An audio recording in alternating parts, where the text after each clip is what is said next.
তালাক তালাক তালাক, অসাংবিধানিক, বেআইনি, ধর্মবিরুদ্ধ।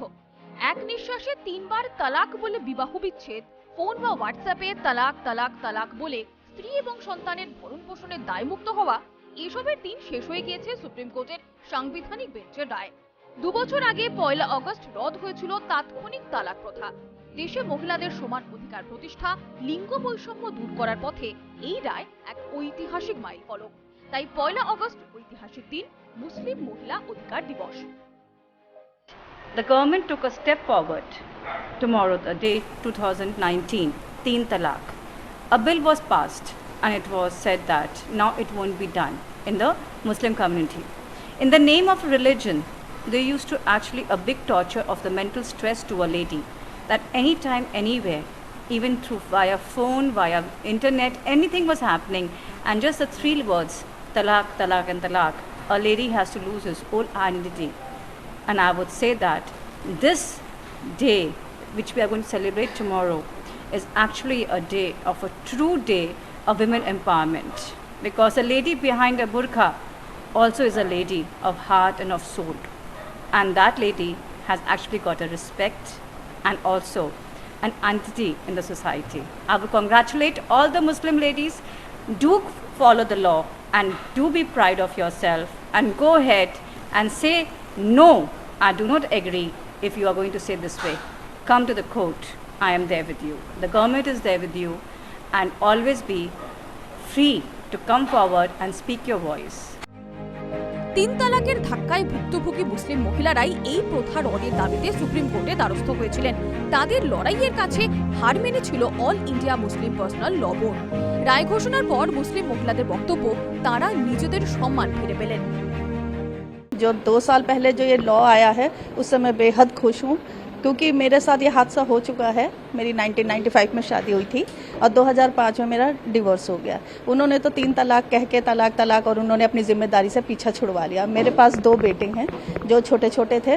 मैंने एज अ सिंगल पेरेंट रह के बहुत स्ट्रगल किया है और मैंने उनको बहुत मुश्किल से पाला है। तो मैं ये चाहती हूँ जैसा मेरे साथ हुआ है, मैं किसी भी बहनों के साथ ऐसा नहीं होने देना चाहती हूँ। मैं पूरा समर्थन करती हूँ कि मोदी जी ने बहुत अच्छा ये लॉ निकाला है।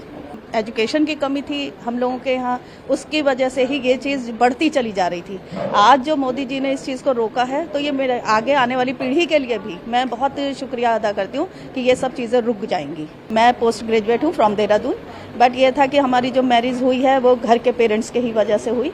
तो उन्होंने जितना भी करना था मैं कहती रही काम कर लीजिए, कुछ भी करके बच्चों को तो थोड़ा सा पालना है, लेकिन वो नहीं। अच्छा, मैं निकली, मैंने जॉब किया, एज अ अकाउंटेंट मैंने जॉब की, तो उनको ये बर्दाश्त नहीं हुआ। उन्होंने कहा नहीं, या तो आप तुम घर में रहो और नहीं तो मैं तलाक दूंगा। तो मैं बच्चों को लेके कहाँ जाती, ना मुझे घर की तरफ से सपोर्ट था ना इन लॉज की तरफ से। तो मैंने कहा मुझे जॉब करना है, बस इस वजह से बस उन्होंने इस बात पे ही तलाक दिया। নয়া আইন অমান্য করলে কিন্তু কড়া শাস্তির বিধান রয়েছে। বিজেপি নেতৃত্বের মতে এই আইনকে হাতিয়ার করে মুসলিম মহিলাদের জন্য মুক্তির আকাশ খুলে দিয়েছে নরেন্দ্র মোদী সরকার। भारत की मुस्लिम महिला एकजुट थे ट्रिपल तलाक की मांग में। याचिका जो दर्ज की गई सुप्रीम कोर्ट में, इसका साथ साथ सरकार का भी राजनीतिक इच्छा शक्ति की वजह से हमने देखा कि ट्रिपल तलाक किस ढंग से लागू हुआ। एक यूनिटी और एक एकता का एक मिसाल होता है जब सरकार सम्मान के साथ इस ट्रिपल तलाक को लागू किए। और उस दिन के लिए मुझे लगता है कि 1 अगस्त बहुत ही महत्वपूर्ण है, सदियों के लिए, जेनरेशन्स के लिए, क्योंकि ये एक बराबरी की लड़ाई थी। 2018 সালের 19 সেপ্টেম্বর 3 তালাক প্রথাকে একটি শাস্তিযোগ্য অপরাধ হিসেবে ঘোষণা করে ভারতের কেন্দ্রীয় মন্ত্রিসভা একটি অর্ডিন্যান্স বা নির্বাহী আদেশ জারি করে। ভারতে এই প্রথার ব্যবহার চলে আসছিল, যা বিবাহ এবং বিচ্ছেদের আইনের সঙ্গে খাপ খায় না। ভারতের অনেক আগে থেকেই মিশর, সংযুক্ত আরব আমিরাত, পাকিস্তান, বাংলাদেশের মতো মুসলিম সংখ্যাগরিষ্ঠ দেশে 3 তালাক প্রথাকে নিষিদ্ধ করা হয়েছিল। Bureau report, Calcutta television network.